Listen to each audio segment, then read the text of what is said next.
Shri team माँ बोधि व video Rajiv की ओर से आप सबको आइए आपकी सफलता के लिए बहुत कामनाएं करता हूं, है ना। ईश्वर का आशीर्वाद हमेशा आप पर बरसती रहे, आपकी नेक नियति व आपके हौसले बुलंद रहे। आज हम लोग इतिहास पढ़ेंगे और इतिहास में हम लोग पढ़ेंगे गुप्त काल, ठीक है। उसके पहले आइए मैं आपको बता देना चाहता हूँ, ये सब छोटी छोटी किताबें हैं, जादू हैं, जो हमेशा आप अपने स्टडी रूम में रखा कीजिए। बापू की सीख है, राष्ट्रपिता हमारे हैं, है ना। इनकी अच्छी अच्छी और इनकी मीठी मीठी इनकी छोटी छोटी बातें हैं, है ना। हमेशा इसको ध्यान रखें। ब्रह्मचर्य क्या है, अहिंसा क्या है, सत्य क्या है, ठीक है। इन सब चीजों के बारे में आप देखेंगे तो आपका, जैसे देखिए विद्यार्थी जीवन में क्या है, अदल इंसाफ, सत्य अहिंसा, ब्रह्मचर्य, सत्य अहिंसा का पालन, असत्य, अभय, अस्पृश्यता निवारण, शरीर श्रम, सर्वधर्म संभाव, नम्रता, स्वदेशी, सच्चा न्याय, अद्भुत त्याग, विद्याभ्यास, वाचन विस्तार, शरीर, नशीले चीजें, गीता माता।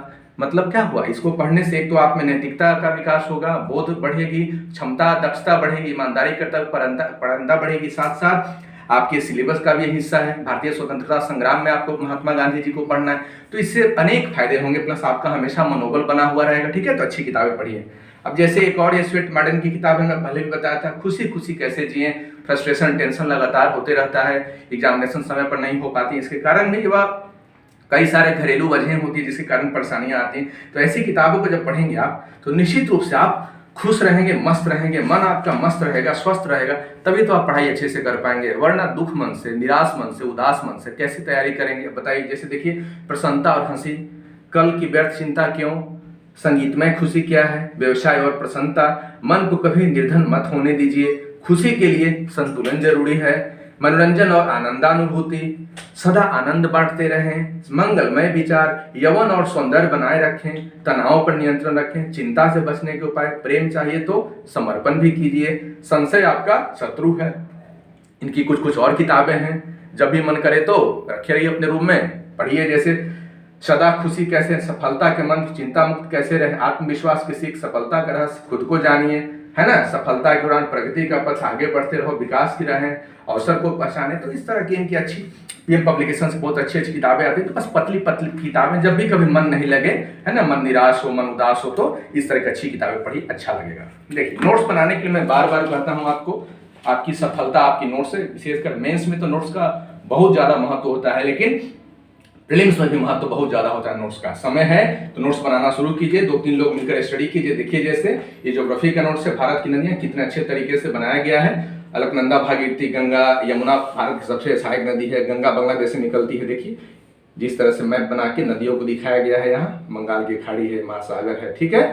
इसके अलावा देखिए हिस्ट्री का है, ये बस मैं दिखाने के लिए आपको मॉडल दिखा रहा हूँ कि आप भी ऐसे कर सकते हैं। देखिए हिस्ट्री क्या है, ये सिंधु घाटी सभ्यता के बारे में दिया हुआ है ना। मांदा है, कहाँ कहाँ कैसे बंगाल की खाड़ी में कौन कौन है, ठीक है। पंजाब से कौन कौन मेरा रोपड़ है, या ये पूरा नोट्स दिया हुआ है। तो इस तरह से आप भी अपना मनपसंद नोट्स बना सकते हैं, ठीक है।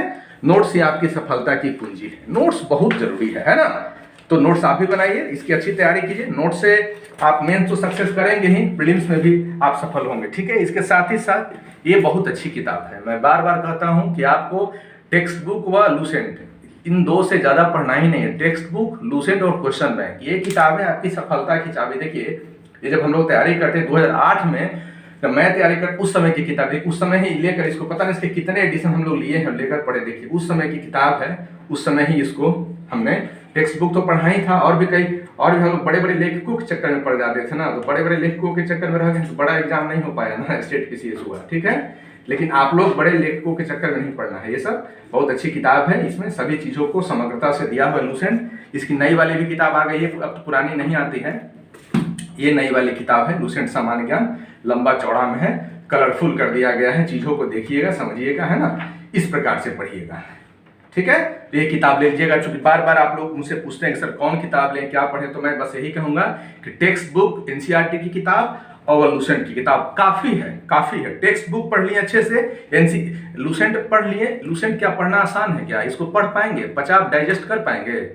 अब आज 10 साल से मैं भी इसको पढ़ रहा हूँ, हालांकि ठीक अभी नहीं पढ़ रहा हूँ, पढ़ा कम से कम इसको हमने 100 बार पढ़ा होगा, लेकिन क्या पचा लिया, डाइजेस्ट कर लिया क्या, इसको नहीं पचा है। अभी इसका 50% भी याद होगा तो मान के चलिए ईश्वर खुदा गवाह है।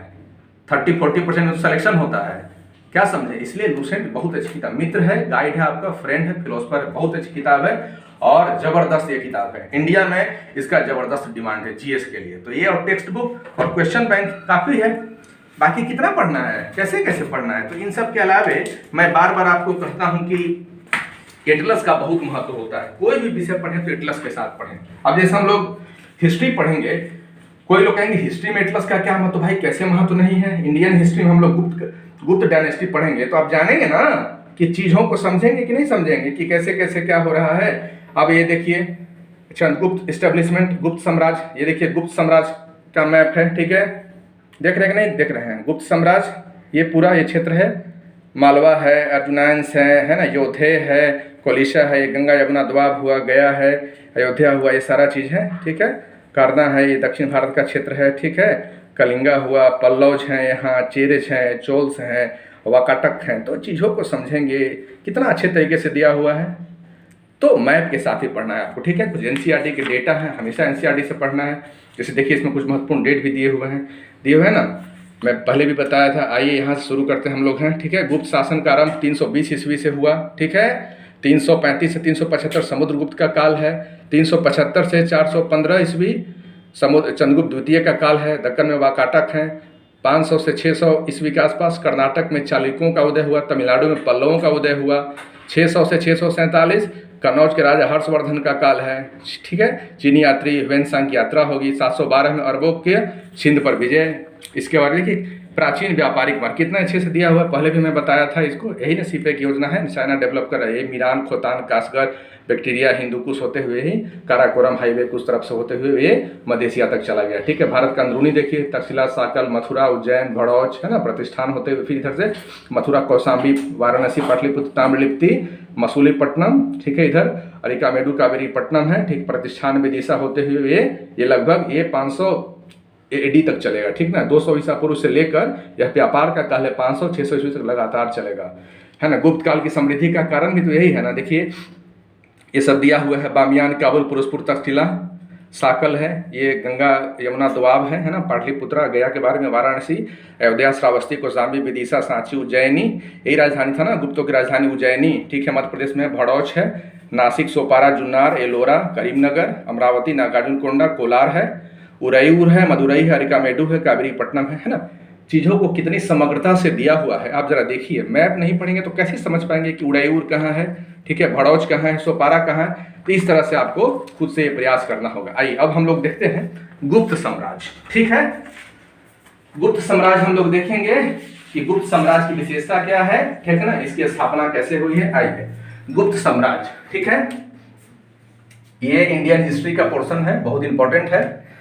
अब दीपोभव मैं हमेशा कहता हूँ, हम लोगों के गुरुदेव का संदेश है कि दुनिया में कोई किसी को समझा नहीं सकता है, महान बना नहीं सकता है। कोई महान बना सकता है तो स्वयं आपका आत्मा, स्वयं आप अपने आप को महान बना सकते हैं। अब दीपोभव गुप्त साम्राज्य, ठीक है। अब देखिए गुप्त साम्राज्य की स्थापना, साहित्य देखिए इसके बारे में। साहित्य क्या है, ये सब ये कुछ प्रमुख विद्वान हैं, इनकी कृतियां हैं। देवी चंद्रगुप्तम, विशाख दत्त, वात्स्यायन, कालिदास। जैसा कि आपको पता है, क्या पता है आपको कालिदास की कुछ प्रमुख कृतियों के बारे में, है ना।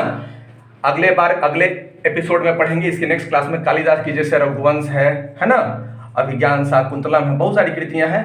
वात्स्यायन का क्या है, कामसूत्र है। इसके अलावा इसके विशाख दत्त का क्या है, मुद्रा राक्षस है, ठीक है। ये सब हम लोग अगले सेगमेंट में पढ़ेंगे, ठीक है। देवी चंद्रगुप्तम, इनकी भी कुछ पुस्तकें हैं, इनके बारे में पढ़ेंगे, तो ठीक है। तो ये साहित्यिक स्रोत है, ठीक है। देवी चंद्रगुप्तम, विशाख दत्त की, ठीक है, वात्स्यायन, ठीक ना, वात्स्यायन, कालिदास इत्यादि लेख देखेंगे, ठीक है। प्रयाग प्रशस्ति, ये सब क्या है ना, ये साहित्यिक स्रोत था। ये है कौन सा स्रोत है, ये पुरातात्विक स्रोत है एक तरह से, ठीक है। पुरातात्विक प्लस साहित्यिक, ये दोनों है, ठीक है। चूंकि ये पत्थरों पर, शिलाओं पर लिखा हुआ है। लेख में प्रयाग प्रशस्ति देखेंगे, हरिसेन का प्रयाग प्रशस्ति है। एरन अभिलेख देखेंगे भानुगुप्त का, ठीक है। सती प्रथा के इसमें पहली बार साक्ष्य मिलता है। और ताम्रपत्र भी देखेंगे, कई सारे ताम्रपत्र मिले हैं, मुहरे मिले हैं, ठीक है। मुहरों को देखेंगे, सिक्कों देखेंगे, ठीक है ना, आदि को देखेंगे, सिक्कों आदि को भी देखेंगे, ठीक है। लेख में मुद्रा के बारे में, सिक्के हैं, आर्थिक, कला के बारे में भी जानकारी होती है। विदेशी व्यापार को भी देखेंगे इस काल को समझने के लिए, ठीक है। कला व्यापार, विदेशी यात्रियों का कुछ वर्णन है, फाहियान है, ह्वेनसांग है। ह्वेनसांग हालांकि हर्षवर्धन के समय में आते हैं, ठीक है, लेकिन उन्होंने भी ये गुप्त काल के बारे में जानकारी दी है, ठीक है। और ये जो है सो फाहियान है, ये चंद्रगुप्त द्वितीय के समय काल में आते हैं, ठीक है। तो ये कुछ साहित्यिक पुरातात्विक स्रोत। अब हम लोग स्थापना और शासक के बारे में देखेंगे। इसके पहले आइए कुछ बेसिक चीज हम लोग समझते हैं। इधर आइए। जैसा कि मैं बार बार आपको बताता हूं कि किसी भी चीजों को समझने के लिए, संतुलित व तार्किक दृष्टिकोण विकसित करने के लिए, किसी भी जब साम्राज्य की स्थापना होती है, इतिहास पढ़ने के लिए सबसे पहले हम लोग उसको उसके आर्थिक आधार प्रकार को देखेंगे, ठीक है। आर्थिक में है ना, खनिज संपदा की क्या स्थिति है, ठीक है, भूमि संसाधनों की क्या स्थिति है, मानव संसाधनों की क्या स्थिति है, प्राकृतिक संसाधनों की क्या स्थिति है, ठीक है, व्यापार की क्या स्थिति है, वाणिज्य की क्या स्थिति है। तो विभिन्न प्रकार की आर्थिक गतिविधियों का हम लोग अवलोकन व सर्वेक्षण करेंगे। और आर्थिक गतिविधियां जब मजबूत होती है तब जाके आर्थिक गतिविधियों से क्या होता है कि एक बहुत अच्छी समृद्ध सामाजिक प्रणाली का निर्माण होता है सामाजिक स्थिति, ठीक है, सामाजिक स्थिति बेहतर होती है, इसका निर्माण होता है, ठीक है। और जब अच्छी सामाजिक स्थिति, रहन सहन, खान पान, है ना, वेशभूषा, इन सबको लेकर बोला जाता है सामाजिक स्थिति। इन सब की चीजें जब अच्छी होती हैं, आर्थिक और सामाजिक जब अच्छी होती हैं, है ना, आर्थिक चीजें में बहुत सारा हुआ, रुपया पैसा, धन धान्य, अनाज, व्यापार, खैर इससे सामाजिक स्थिति अच्छी होगी। और सामाजिक अच्छी होगी तो एक बहुत मस्त, बेहतरीन, फर्स्ट क्लास की क्या होती है, राजनीतिक स्थिति तैयार होती है। क्या होती है, राजनीतिक स्थिति तैयार होती है। इसी में हम देखते हैं क्या, साम्राज्य का निर्माण होता है, साम्राज्य का भी निर्माण होता है, या महासाम्राज्य का भी निर्माण होता है। जैसा कि हम लोग ने पढ़ा है, ये पढ़ा है ना, इसको हम लोग कुल, ग्राम, 20 पढ़ा है कि नहीं, कुल, ग्राम, कुल पढ़ा हमने, ग्राम पढ़ा हमने, ठीक है, हमने 20 पढ़ा, जन पढ़ा ना, कुल है, ग्राम है, हमने पढ़ा है, जन पढ़ा है, 20 पढ़ा है, हमने जनपद पढ़ा है, फिर हमने क्या पढ़ा है, महाजनपद पढ़ा है, फिर हमने महासाम्राज्य पढ़ा है, ठीक है, साम्राज्य पढ़ा, महासाम्राज्य पढ़ा। तो कैसे कैसे आप देखते हैं ना, कैसे कैसे इसका डेवलपमेंट हो रहा है। तो इसी तरह से किसी भी साम्राज्य को विकसित होने के लिए कुछ प्रमुख चीजें हैं, मानके हैं, आर्थिक, सामाजिक, राजनीतिक रूप से।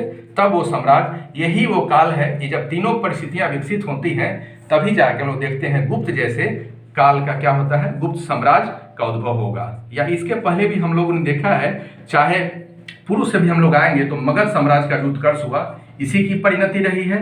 मगध साम्राज्य के बाद हम लोगों ने देखा कि किस प्रकार से आगे चल के मौर्य साम्राज्य की उत्पत्ति होती है, इसी की परिणति रही है। यही आर्थिक, सामाजिक, राजनीतिक। मौर्य के बाद हम लोग देखते हैं मौर्योत्तर काल देखते हैं।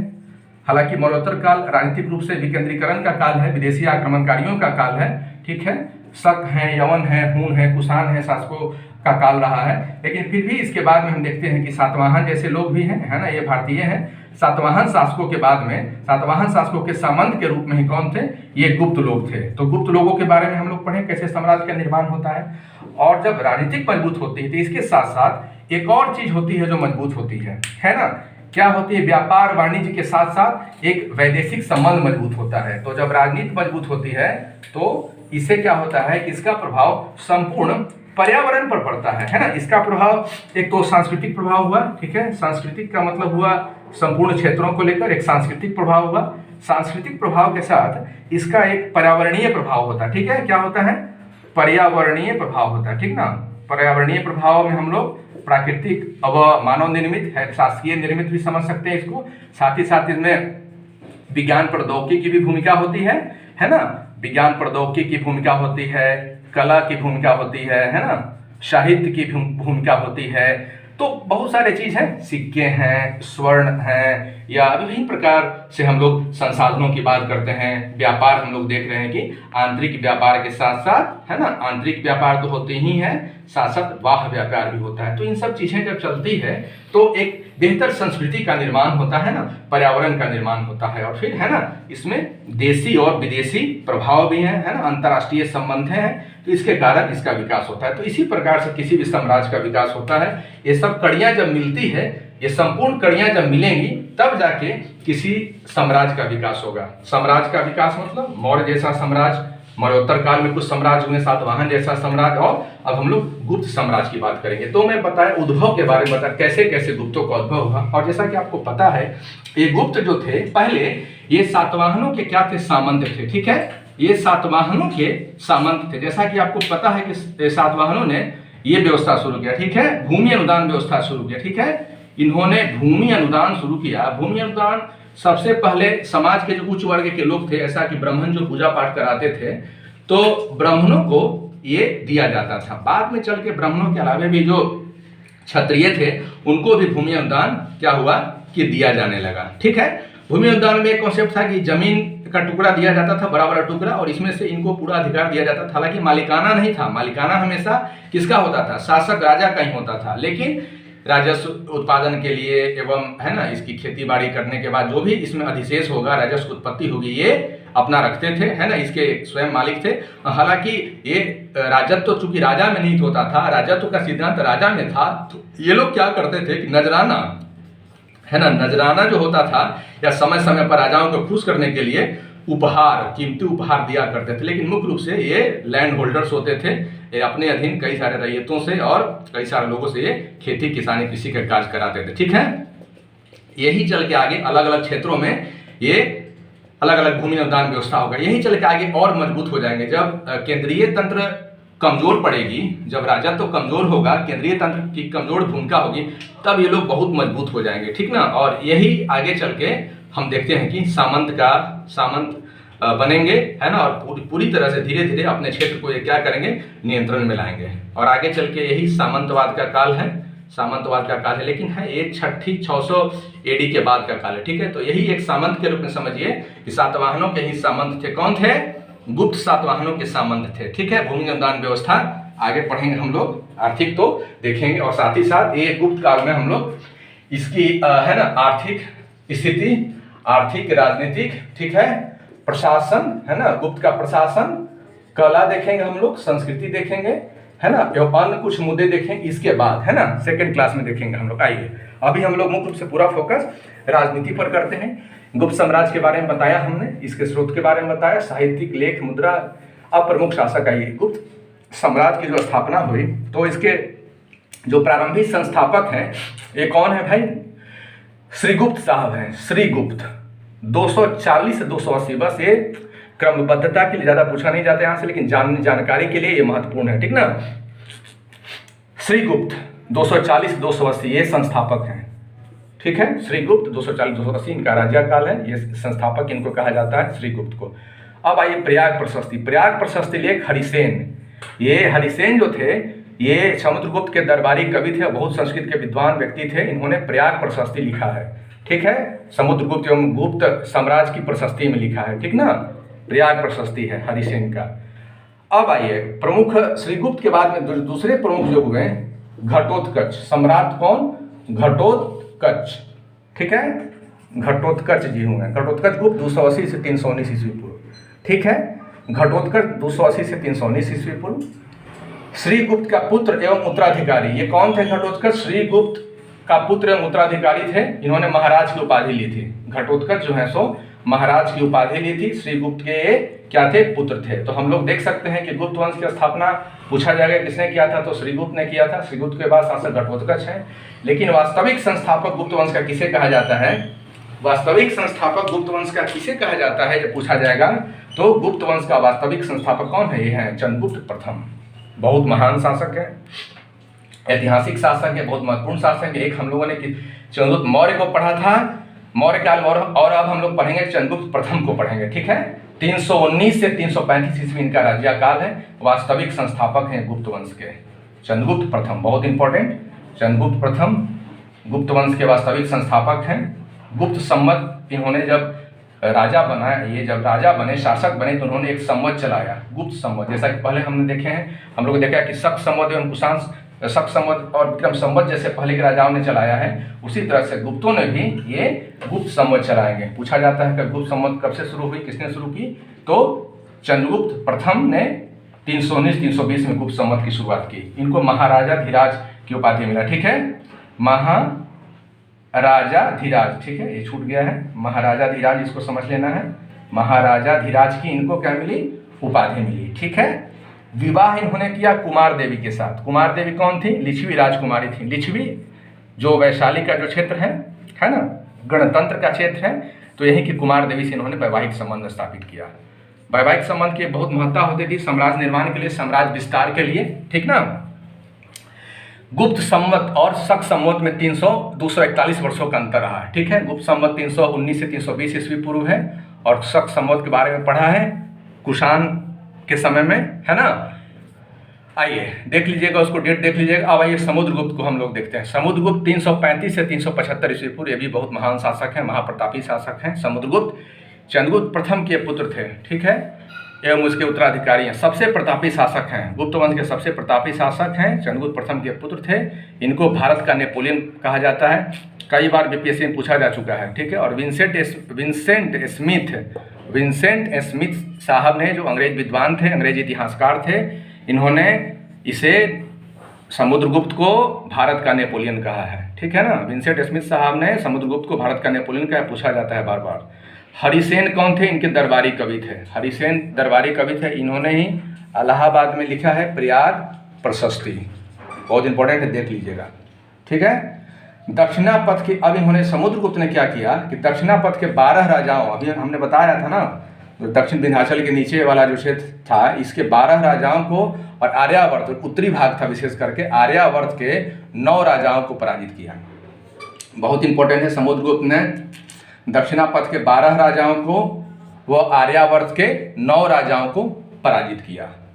और पराजित करने के बाद ही इनका शासन, इनका वर्चस्व, इनका नाम बढ़ गया। दक्षिण की विजय पहली बार इन्होंने ही किया था, हालांकि विजय करते थे लेकिन शासन और स्वतंत्रता छोड़ देते थे नजराना लेकर, ठीक ना, केवल अधीन कर लेते थे, पूरी तरह से नियंत्रण नहीं करते थे। जैसा कि आगे चल के मध्यकाल में जो शासक मोहम्मद बिन तुगलक अलाउद्दीन खिलजी करेंगे, वो ये कभी नहीं करते थे, जीत कर छोड़ देते थे।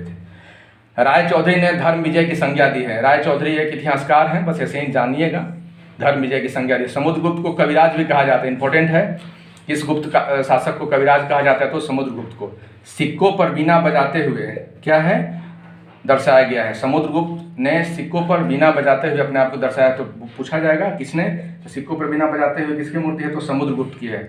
महान बौद्ध भिक्षु वसुबंधु को संरक्षण दिया। बौद्ध भिक्षु कौन थे, वसुबंधु को संरक्षण दिया इन्होंने, बहुत इंपॉर्टेंट है। वसुबंधु को, ये विष्णु का उपासक थे। ये बच्चों की पता है कि ये वैष्णव धर्म को ज़्यादा इन्होंने प्रश्रय दिया है। गरुड़ इनका क्या था, राजकीय चिन्ह था, ठीक। अब आइए इसके बाद चंद्रगुप्त द्वितीय का काल है, इनको विक्रमादित्य भी कहा गया है। चंद्रगुप्त द्वितीय को विक्रमादित्य कहा गया है। 380 से 412 ईस्वी इनका राज्यकाल है। ये समुद्रगुप्त के पुत्र हैं, चंद्रगुप्त द्वितीय समुद्रगुप्त के पुत्र हैं। इन्होंने वाकाटकों की सहायता से क्या किया कि शकों को पराजित किया। जैसा कि आपको पता है कि मरणोत्तर काल में विभिन्न मध्य एशियाई लोगों ने भारत पर आक्रमण किया था, भारत के विभिन्न क्षेत्रों पर अपना अपना आधिपत्य स्थापित कर लिया था। जो गुजरात वाला जो क्षेत्र था, वहाँ के शक काफ़ी मजबूत थे, तो इन्होंने मध्य के शासक वाकाटकों की सहायता से इन्होंने शकों को पराजित किया और इसी उपलक्ष्य में चांदी के सिक्के जारी किए। बहुत इंपॉर्टेंट है, शकों को पराजित किया चंद्रगुप्त द्वितीय ने, विक्रमादित्य ने, और चांदी के सिक्के भी जारी किए हैं। शाकाहारी और विक्रमादित्य की उपाधि इनको मिला। और शकों को जब इन्होंने पराजित किया तो इनको विक्रमादित्य की उपाधि मिली, शाकाहारी और विक्रमादित्य की उपाधि। इनकी पुत्री प्रभावती का विवाह, इनकी पुत्री थी, उनका नाम था प्रभावती गुप्त। प्रभावती गुप्त का विवाह वाकाटक शासक रुद्रसेन द्वितीय से हुआ है। जानने के लिए पूछा जा सकता है, प्रभावती का विवाह वाकाटक नरेश रुद्रसेन द्वितीय से हुआ। इनके दरबार में 9 रत्न रहते थे। आइए अगले भाग में कला संस्कृति वाले में पढ़ेंगे हम लोग विशेष 9 रत्न के बारे में। देखिए कुछ गुप्त वंशावली के स्रोत है, देख लीजिएगा। प्रयाग प्रशस्ति ये देख लीजिएगा। आइए इसके बाद हाँ इसको हम लोग देख लेंगे। हाँ अब आइए, इनकी 2 राजधानी थी, ठीक है, पाटलिपुत्र और उज्जैन। गुप्तों की राजधानी 2 थी, पाटलिपुत्र और उज्जैन। बहुत महत्वपूर्ण है, ज़्यादा समय उज्जैन रहा है राजधानी इनकी, मध्य प्रदेश में उज्जैन है, देख लेना है। पाटलिपुत्र राजधानी रही है। उज्जैन क्षेत्र में इनके दरबार में 9 रत्न रहते थे। जैसे अकबर के दरबार में रत्न थे, उसी तरह से इनके भी दरबार में 9 रत्न रहते थे। बहुत सारे लोग थे, वाराहमीर थे, छपनक हैं, बैताल भट्ट आगे है इसमें। अब आइए फाहियान, बहुत महत्वपूर्ण है, BBI। फाहियान जो है चीनी बौद्ध यात्री हैं, 399 से 414 ईस्वी। ये चंद्रगुप्त विक्रमादित्य यानी चंद्रगुप्त द्वितीय के दरबार में आए थे। बहुत इंपॉर्टेंट है, यहाँ से बार बार पूछा जाता है, पूछना तय है। फाहियान जो चीनी बौद्ध यात्री थे, 399 से 414 ईस्वी इनका कार्यकाल यहाँ आने का, चंद्रगुप्त द्वितीय के दरबार में आए थे। इनकी एक पुस्तक भी है फूको की, कंफ्यूज नहीं करना है, इनकी पुस्तक है फूको की, और आगे चल के जो ह्वेनसांग आएंगे, ह्वेनसांग की किताब है सीयू की। आगे चल के कौन आएंगे? ह्वेनसांग आएंगे हर्षवर्धन के समय में, उनकी किताब है सीयू की, कंफ्यूज नहीं कीजिएगा यहाँ, ठीक ना। ये सीयू की है और ये फूको की। हालांकि इनकी किताब पूछा नहीं जाता है, पूछा ह्वेनसांग की किताब पूछा जाता है, और ये मिला भी नहीं है, लेकिन यूट्यूब चैनल पर भी कई जगह कुछ किताबों में, इसलिए मैं इसको दे दिया हूँ, कंफ्यूज नहीं करना। फूको, ठीक ना, फूको की ये किताब इनकी। नहीं याद रखिएगा तो कोई बात नहीं, मेन इनको याद रखना हम लोग। ह्वेनसांग जो है वो इनकी किताब सीयू की है, पूछा भी गया है बीपीएससी में कई बार, यूपीएससी में पूछा गया है, ये हर्षवर्धन के समय में आएंगे। तो फयान हो गया। अब मेहरौली का लौह स्तंभ, जब दिल्ली जाइएगा तो कुतुब मीनार प्रांगण में आप देखिएगा लौह स्तंभ, आप दांतों तले है ना उंगली दबाकर रह जाएंगे कि आज तक इसमें क्या बना हुआ है, कि आज तक इसमें क्षरण भी नहीं हुआ है। इतने सालों से मान के चलिए कि 1500 साल पुरानी ये लौह स्तंभ है, और अभी भी कितनी शानदार इसकी पॉलिश रही होगी आप कल्पना कर सकते हैं। यही मेहरौली का लौह स्तंभ है। ऐसा माना जाता है कि चंद्रगुप्त द्वितीय के द्वारा ये बनाया गया था, स्थापित किया और किया गया था, लेकिन बाद में लाके इसको यहाँ स्थापित किया गया।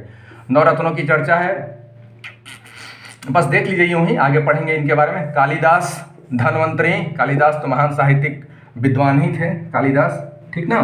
कालिदास के बारे में बहुत कहानी प्रचलित है कि जिस पेड़ पर बैठे हुए थे उसी वृक्ष को ये काटते थे। जिनकी शादी हुई थी, शादी भी बड़े विचित्र प्रकार से हुई थी, आगे मौका मिलेगा तो हम लोग बताएंगे। तो पत्नी ने इनको चैलेंज किया था कि तुम कुछ करके आओ, तो फिर ये आराधना किए थे, तपस्या किए थे, माँ काली की उपासना किए थे, और बहुत मेहनत किया इन्होंने, और एक बहुत बड़े विद्वान, अभिज्ञान शाकुंतलम, रघुवंशम, विक्रमोर्वशीयम, बड़े बड़े ग्रंथों के। धन्वंतरी तो ये महान चिकित्सक थे ही, धन्वंतरी आयुर्वेद की इनको जनक कहा जाता है। पतंजलि के बाद में धन्वंतरी को वर रुचि थे, अमर सिंह थे, छपणक थे, घटकपर, शंकु, वेताल भट्ट, वराहमिहिर, बहुत बड़े विद्वान थे, वराहमिहिर, आर्यभट्ट, ठीक ना। याद रखिएगा, कालिदास, धन्वंतरी, वररुचि, अमर सिंह, छपणक, घटकपर, शंकु, वेतालभट्ट, वराहमिहिर से पूछा जाएगा कि इनका संबंध किस काल से है, तो गुप्त काल से है। अब आइए सांची के अभिलेख, सांची के जो अभिलेख उसमें देवराज एवं प्रवर सेन के अभिलेख को देवगुप्त कहा गया है। बस ऐसे ही देख लीजिएगा, इतना इंपॉर्टेंट नहीं है। बस सांची के अभिलेख में चंद्रगुप्त द्वितीय को देवराज कहा गया है, और प्रवर सेन के अभिलेख में देवगुप्त कहा गया है। यानी देवराज देवगुप्त किसको कहा गया है, पूछा जाएगा किस शासक देवराज देवगुप्त कहा गया है, तो बस चंद्रगुप्त द्वितीय को, ठीक है। ये इंपॉर्टेंट नहीं है किसके अभिलेख में कहा गया, बस जानने के लिए। वैष्णव और परम भागवत की उपाधि बहुत इंपॉर्टेंट है। ये वैष्णव और परम भागवत की उपाधि, चूंकि महान शासक है, प्रतापी शासक हैं, तो देवराज देवगुप्त वैष्णव परम भागवत की उपाधि धारण करेंगे, और इनको संपूर्ण पृथ्वी को जीतना था। उदयगिरी अभिलेख में कहा गया है, इंपॉर्टेंट नहीं है, बस जानकारी के लिए दिया गया है, ठीक है। उदयगिरी अभिलेख में कहा गया था। कुमारगुप्त महेंद्रादित्य, आइए 455 से 467 इनके बारे में हम लोग पढ़ेंगे, ठीक है ना। कुमारगुप्त या महेंद्र, इन्होंने सबसे पहले याद रखिएगा, पूछा जाता है बार बार, नालंदा विश्वविद्यालय की स्थापना किए थे। अगले क्लास में पढ़ेंगे नालंदा विश्वविद्यालय के बारे में, लेकिन यह स्थापना किए थे कुमारगुप्त या महेंद्रादित्य, ठीक है। इनका नाम था कुमारगुप्त या गोविंद गुप्त भी कहा जाता था। मंदसौर अभिलेख वत्सभट्टी शासन का वर्णन है। मंदसौर अभिलेख है, कुमारगुप्त के शासनकाल में है, ठीक ना। वत्सभट्टी से संबंधित है, वत्सभट्टी, मंदसौर अभिलेख, इसमें कुमारगुप्त के बारे में वर्णन है, शासन का वर्णन है। हुनों का आक्रमण हुआ इनके समय शुरू हो गया, वही था हुन, जो मध्य एशिया से लोग आए थे और बार बार लगातार आक्रमण करते रहते थे। हुन थे, शक थे, यवन थे, कुषाण थे इत्यादि। उन्हीं में हुनों का आक्रमण हुआ, दबाने का प्रयास किया। पुत्र स्कंदगुप्त को भेजा इन्होंने, आगे चल के हुन हरिन केसरी का भी उपाधि इनको मिलेगा, हुन हरिन केसरी, ठीक है। तो हुनों का प्रथम आक्रमण दबाने के लिए स्कंदगुप्त को भेजा। नालंदा विश्वविद्यालय का निर्माण किया, वर्ल्ड क्लास यूनिवर्सिटी, आप कल्पना नहीं कर सकते। मौका मिलेगा तो बिहार के नालंदा में जाइएगा, आप देखेंगे और अपनी विरासत पर नाज और गर्व करेंगे। क्या जब हो रहा होगा तो किस प्रकार का विश्वविद्यालय रहा होगा। आगे जब बख्तियार खिलजी ने इसे नष्ट कर दिया, आगे पढ़ेंगे। इसलिए नष्ट किया कि विचारधारा को नष्ट कर देगा, शासन का आधार ही खत्म हो जाएगा, तब तो शासन करना आसान होगा किसी देश में। सबसे अधिक अभिलेख कुमारगुप्त के समय का ही मिलता है। अब आइए, कुमारगुप्त के बाद स्कंदगुप्त इनके लड़के हैं, 455 से 467, हुन हिरन केसरी भी इनको कहा जाता है। सुदर्शन झील का इन्होंने क्या किया था, निर्माण किया था। और पर्णदत्त इनके क्या थे, सौराष्ट्र प्रांत के राज्यपाल थे, सौराष्ट्र के गवर्नर थे, कौन थे, पर्णदत्त। स्कंदगुप्त सुदर्शन झील का उधार याद की, सुदर्शन झील क्या है, मौर्य वंश को याद कीजिए। ये चंद्रगुप्त मौर्य के समय में ही सबसे पहली बार इसका निर्माण किया गया था, ठीक ना। सुदर्शन झील का पुनरुद्धार किया गया था। हुनों को पराजित करेंगे, जूनागढ़ अभिलेख से जानकारी मिलती है, बहुत इंपॉर्टेंट जूनागढ़ अभिलेख, ठीक ना। यही जूनागढ़ है, सौराष्ट्र में ही है। है ना। जूनागढ़ अभिलेख की जानकारी में दोनों को पराजित करेंगे। अयोध्या को राजधानी ये बनाएंगे, बस ऐसे ही इंपॉर्टेंट जाने के लिए राजधानी बनाएंगे प्रशासनिक दृष्टिकोण से। अयोध्या जो कि मध्य का क्षेत्र है। हुनों के राजा तोरमान मिहिर कुल थे, याद रखिएगा। हुन के राजा जो थे तोरमान मिहिर कुल थे। अंतिम शासक गुप्त वंश के कौन है? विष्णुगुप्त हैं। गुप्त वंश के अंतिम शासक विष्णुगुप्त हैं, विष्णुगुप्त। इसके बाद जैसा कि पता है कि गुप्त शासन क्या हो जाएगा? समाप्त हो जाएगा। हालांकि इनके जो ये रहेंगे उत्तराधिकारी रहेंगे, वो रहेंगे, लेकिन उनकी महत्ता क्या हो जाएगी? समाप्त हो जाएगी, है ना। छोटे छोटे उत्तराधिकारी रहेंगे, कई सारे राज्यों में बटेंगे। और आगे चल के फिर हम देखते हैं कि पुष्यभूति वंश की स्थापना होगी, है ना। पुष्यभूति वंश, और ये चल के हम इसमें पुष्यभूति वंश में, है ना, वर्धन और पुष्पवर्धन और राजवर्धन, पुष्पवर्धन और हर्षवर्धन के बारे में हम लोग जानेंगे, पढ़ेंगे आगे चल के। लेकिन अंतिम शासक पूछा जाएगा तो विष्णुगुप्त है।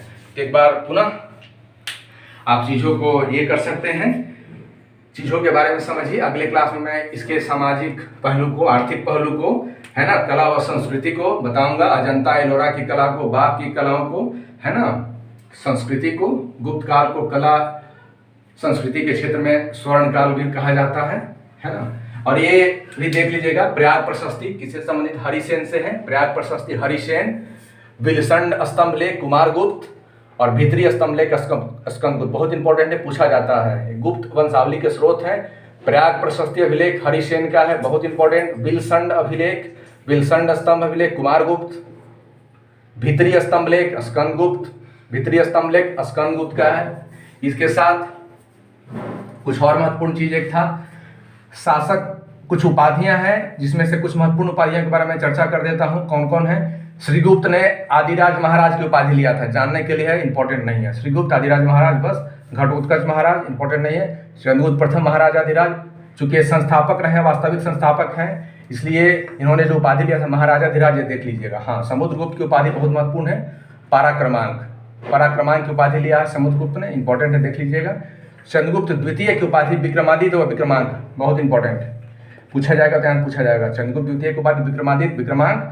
कुमारगुप्त महेंद्रादित्य, शक्रादित्य, चूंकि इन शकों को पराजित किया था, इसलिए महेंद्रादित्य एवं शक्रादित्य हैं। स्कंदगुप्त कर्मादित्य, ये भी इंपॉर्टेंट है, स्कंदगुप्त का है। चंद्रगुप्त द्वितीय का विक्रमादित्य एवं विक्रमांक, समुद्रगुप्त का पराक्रमांक इंपॉर्टेंट है, बस इतना। बाकी कुमारगुप्त का महेंद्रादित्य देख लीजिएगा या शक्रादित्य, ये इंपॉर्टेंट है, इसको भी देख लीजिए।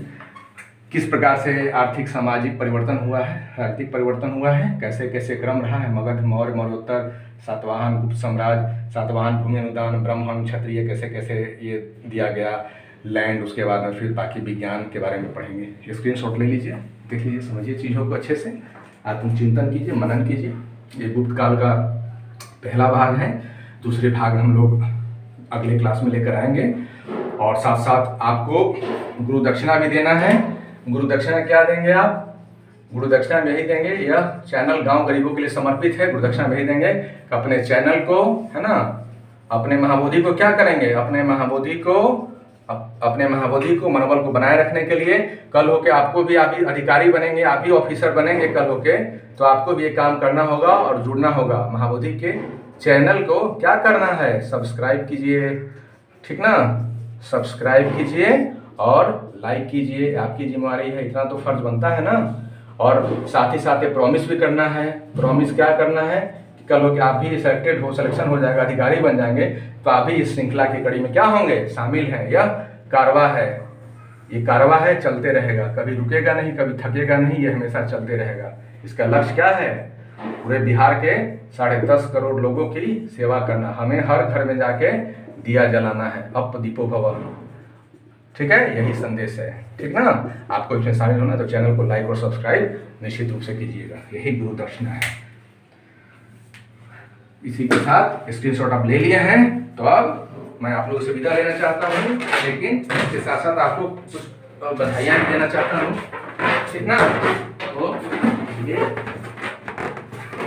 आइए आप दीपो भव के साथ, इसके साथ मैं आपको आपकी सफलता के लिए शुभकामनाएं देता हूं। और आज आसमान में जितने सारे तारे हैं, रोज नित्य दिन आसमान में जितने सारे तारे हैं, उन सभी तारों की ओर से आपकी अनंत शुभकामनाएं, ईश्वर की ओर से अनंत सुखी, शांति, समृद्धि, वैभवशाली, यशस्वी जिंदगी की और सफलता की बहुतों कामनाएं, ढेरों सारी कामनाएं। जितने सारे तारे हैं उतनी आपके लिए कामनाएं। अब तो दीपू भवा।